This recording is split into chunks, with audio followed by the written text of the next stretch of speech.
Кызматтан алынгандан кийин чет өлкөгө чыгып кеткен УКМКнын мурдагы башчысы Камчыбек Ташиев туура бир айдан соң 19 мартта Бишкекке кайтып келери менен ИИМдин башкы тергөө башкармалыгына суракта болду. ИИМдеги 5 саатка жакын суракта маалымат бербөө тууралуу тилкат жазып берген айтылды.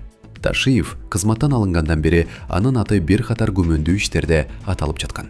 Ал жетектеген УКМКнын кызматкерлери мыйзамсыз иштерге барганы, ишкерлерди мыйзамсыз камап, мүлкүн тартып алганы тууралуу маалыматтар чыккан. Анын алкагында атайын кызматтын мурдагы бир катар жетекчилерине иш козголуп, камалды. Мындан тышкары, Ташиевдин жакындары Кыргыз-нефтегазда коррупциялык схемаларды уюштурганы айтылып, ИИМ иш козгогон. Ташиевдин кайтып келиши боюнча бир коомчулукта турдуу пикирлер айтылууда.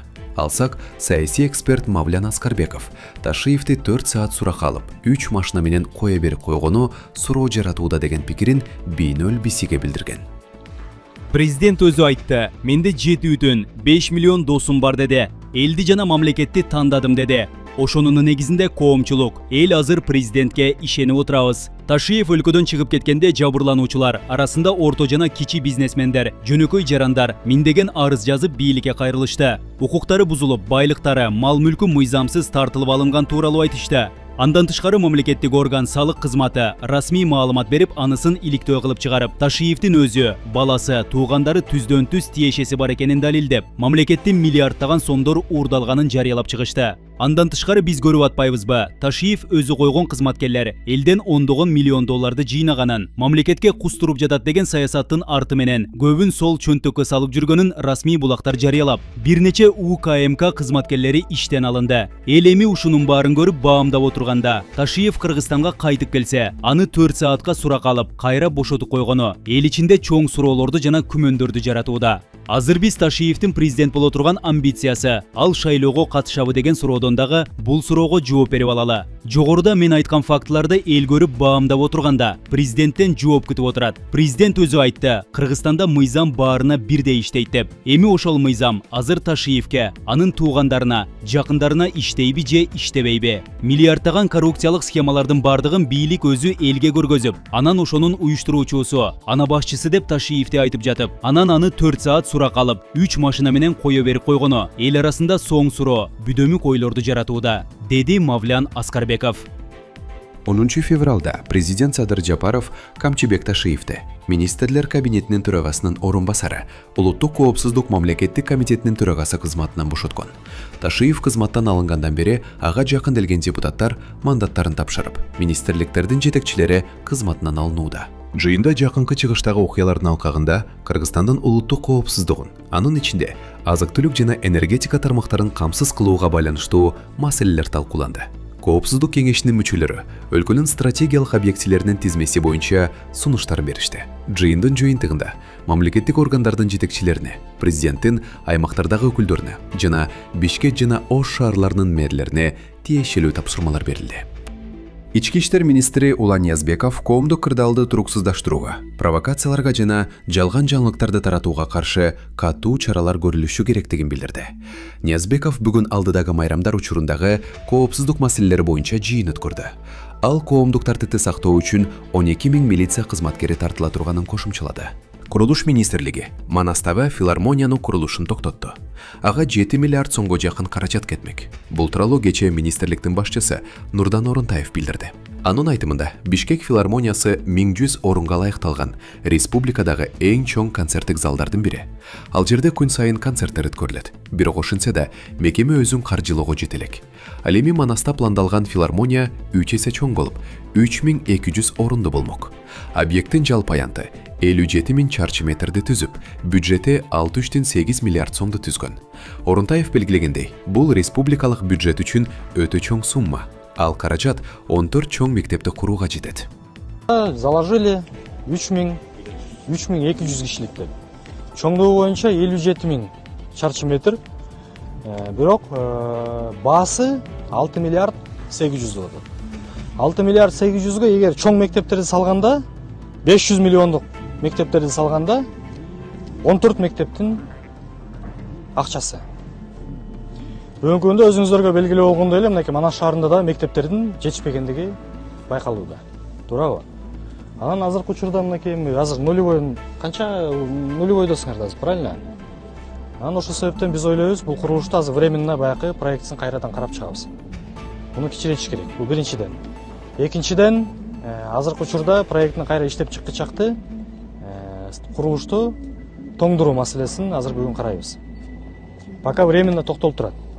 Филармонияныкы. Анан бул эмне себептен жасалып атат дегенде, биринчиден кандайдыр бир объект курулган курулуштун астында ошонун технико-экономический обоснованиясы болот. ТОсу деген бар.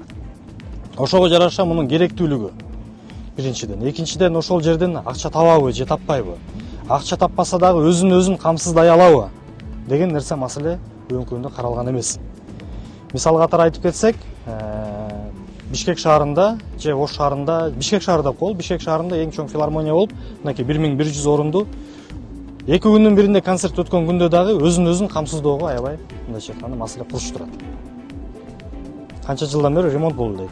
Ошол эле учурда акча табуу маселеси дагы өзүн камсыздап, өзүн бага турган объектке мындайча айтканда азырынча чыга элек. Биз ошону дагы муну азыр курабыз. Бирок эртең мунун каралышы дагы маселе. Мунун жылытканы бар. Ичиндеги суу, свет, кандайдыр бир ошол жакта артисттерди камсыздоо деген маселелер турат. Алардын баардыгы эчтекеси каралган эмес. Ошол себептен биз ойлойбуз, муну азырынча курулушун токтотуп, башка ошол акча каражаттарды социалдык маселелерди чечүү. Мисалы катары айтып кетсек, ушул эле Жалал Абад облусунда канча деген райондордо мектептердин маселеси чечилет. Бала бакчалардын маселелери чечилет.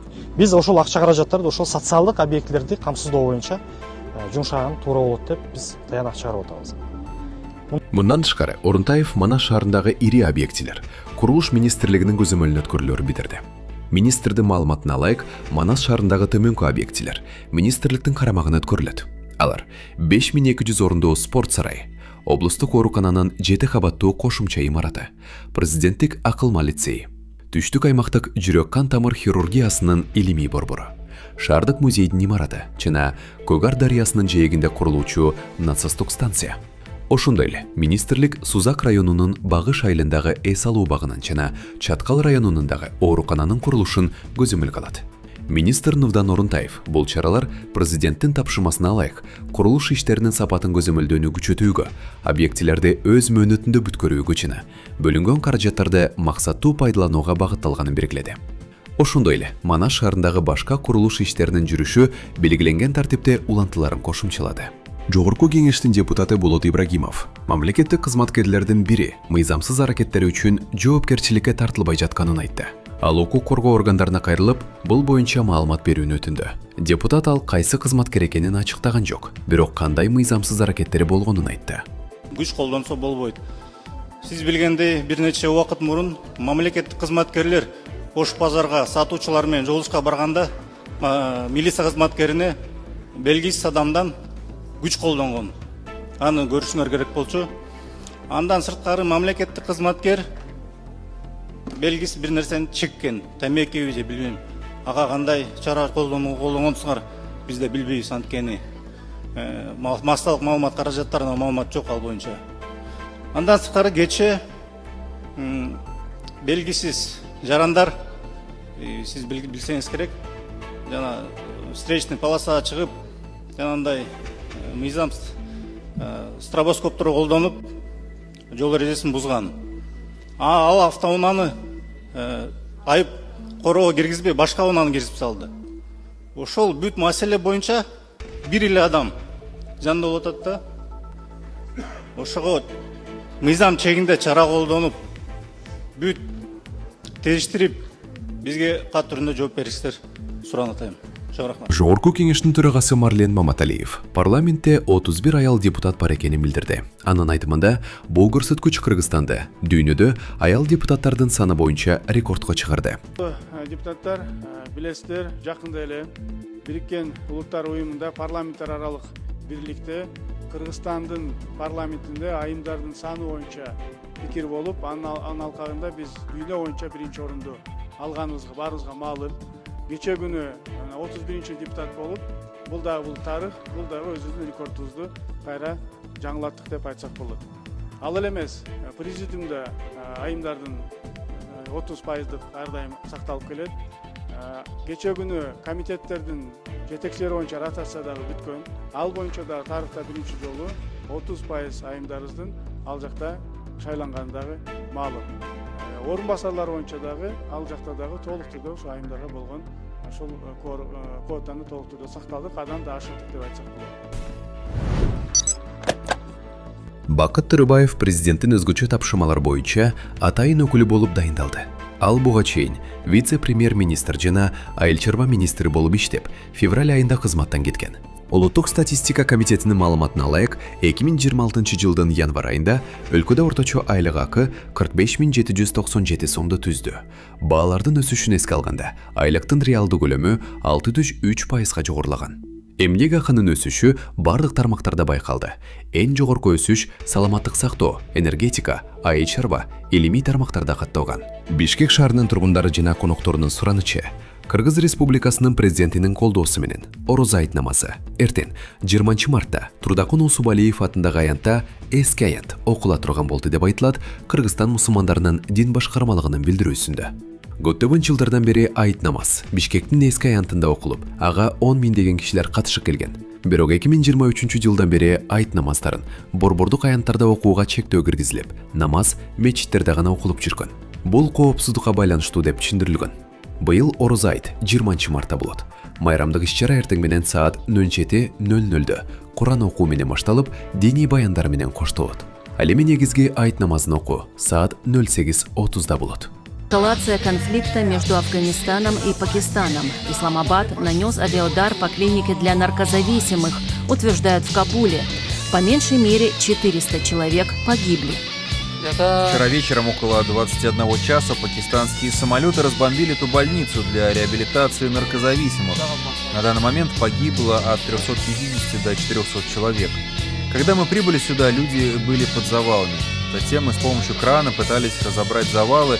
Большинство людей погибли, многие до сих пор находятся под завалами. Мой сын и некоторые родственники были в этой больнице для лечения наркотической зависимости. Прошлой ночью мы внезапно получили известие о том, что пакистанское правительство разбомбило